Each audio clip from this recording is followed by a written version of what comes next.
అందరికీ నమస్కారం. Welcome back to Vamshi Krishna academy. మనం TG TET and DSC classes చూస్తున్నాము. ఇందులో భాగంగా మనం సందులను చూస్తున్నాము. సంస్కృత సందులు కంప్లీట్ అయ్యాయి. అచ్చు సందులు, హల్లు సందులు. అలాగే తెలుగు సందుల్లోని పార్ట్ 1 అనేది కంప్లీట్ అయింది. నిన్న మన క్లాస్లో 6 సందులను చూసాము. ఈరోజు మన క్లాస్లో మిగిలిన ఇంపార్టెంట్ సందులను కూడా ఈ క్లాస్లో మనం చూడబోతున్నాం. ఇవి తెలుగు సందులు. ఇక్కడ ద్విరుక్త టకార సంధి అనేది మనం ఇక్కడ చూద్దాము. సూత్రం కురు, చిరు, కడు, నడు, నిడు శబ్దముల ర, డ లకు అచ్చుపరమైనప్పుడు ద్విరుక్త టకారం వస్తుంది. సూత్రం అనేది చాలా ఇంపార్టెంట్, ఇది గుర్తుంచుకోవాలి. ఇక్కడ ఉదాహరణలతో మనం ఇక్కడ చూద్దాము. కురు ప్లస్ ఉసురు అంటే ఏమొస్తుందంటే ఇక్కడ కుట్టుసురు వస్తుంది, అంటే ద్విరుక్త టకారం వస్తుంది. ఇక్కడ చిరు ప్లస్ ఎలుక అంటే చిట్టెలుక, టాకి టావొత్తు అలా వస్తుంది. ఇక్కడ కడు ప్లస్ ఎదురు అంటే ఇక్కడ కట్టెదురు. తర్వాత ఇక్కడ నడు ప్లస్ ఇల్లు అంటే నట్టిల్లు. తర్వాత నిడు ప్లస్ ఊరుపు నిట్టూరుపు.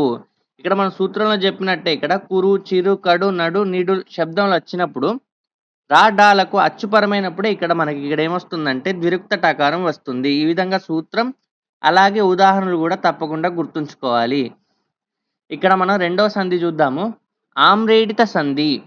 సూత్రం వచ్చేసి అచ్చునకు ఆమ్రేటి తంబు పరమగునప్పుడు సంధియగు. మొదటి పదమే రెండో పదంగా మళ్ళీ వెంటనే రావడం ఆమ్రేడితం. అంటే ఇక్కడ ఎలా వస్తుందంటే మొదటి పదమే రెండో పదంగా రావడం జరుగుతుంది. ఇక్కడ ఉదాహరణలు చూద్దాం. ఇక్కడ ఔరౌరా అంటే ఇక్కడ ఔరా ప్లస్ ఔరా. ఇందాక మనం అనుకున్నాం కదా, మొదటి పదమే రెండో పదంగా మళ్ళీ వస్తుంది వెంటనే. ఇక్కడ ఆహాహా అనుంది, ఆహా ప్లస్ ఆహా. అయ్యయ్యో అంటే అయ్యో ప్లస్ అయ్యో. కట్టకడ అంటే కడ ప్లస్ కడ. చిట్ట చివర అంటే చివర ప్లస్ చివర.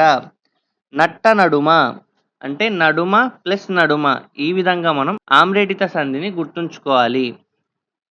తర్వాత ఇక్కడ సరళాదేశ సంధి అంటే సూత్రం ధృత ప్రకృతికం మీది పురుషంబులు సరళంబులగు. అంటే ఇక్కడ పరుషాలంటే ఏంటి, ఇక్కడ కచట తప. సరళాలు అంటే గజడ దబ. అంటే ఇక్కడ మీకు ఎగ్జాంపుల్స్ ద్వారా ఇక్కడ చూద్దాం. అంటే ఇక్కడ తలన్ ప్లస్ తాల్చి అంటే తలన్ దాల్చి. ఈ విధంగా మనం సరళాదేశ సంధి అనేది గుర్తుంచుకోవాలి. ఈ సూత్రం అలాగే ఉదాహరణలు కూడా చాలా ఇంపార్టెంట్. తర్వాత ఇక్కడ మనం నాలుగవ సంధి పుంఫాదేశ సంధి చూద్దాం. ఇక్కడ సూత్రం కర్మధారయంబున ము వర్ణమునకు పు ఉంపులు అగు. అంటే ఇక్కడ మీరు సూత్రం గుర్తుంచుకోండి. కర్మధారయంలో ము వర్ణం ఉంటుంది కదా, అదేమవుతుంది పు ఉంపులు అగు అంటే ఇలా అవుతుంది. ఇక్కడ మన ఎగ్జాంపుల్స్తో చూద్దాము. సరసము ప్లస్ మాట అంటే ఇక్కడ ఏమవుతుంది, కలిపినప్పుడు సరసపు మాట అవుతుంది. అంటే ఇక్కడ సరసము ఏమైంది, ఇక్కడ పు అయింది. సో ఆ విధంగా మీరు గుర్తుంచుకోవాలి, సరసపు మాట. ఇంకొక ఎగ్జాంపుల్ చూడండి. రక్తము ప్లస్ పోటు.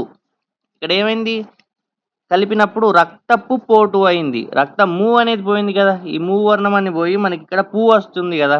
ఈ విధంగా రక్తపు పోటు అంటే ఇలా మనం గుర్తుంచుకోవాలి, పుంఫాదేశ సంధి అని. తర్వాత స్వప్నము ప్లస్ సెజ్జ.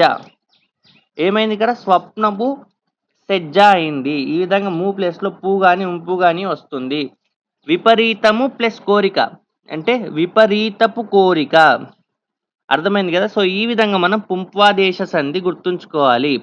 తర్వాత ఇక్కడ మనం ఐదవ సంధి, మన ఈ క్లాస్లో లాస్ట్ సంధి అనేది ఇక్కడ చూద్దాము. గసడ దవాదేశ సంధి. ఓకేనా, గసడ దవాదేశ సంధి. ఇక్కడ సూత్రం ప్రథమ మీది పురుషంబులకు గసడ దవాదేశం బగు.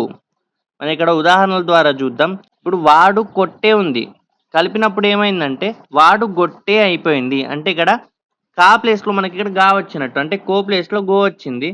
గసడ దవ ఇక్కడ ప్రథమ మీది పరుషంబులకు గసడ దవా దేశం బగు. అంటే ఇక్కడ వారు ప్లస్ పోయిరి ఉంది, అది మనం కలిపినప్పుడు ఏమైందంటే వారు ఓయిరి అయింది.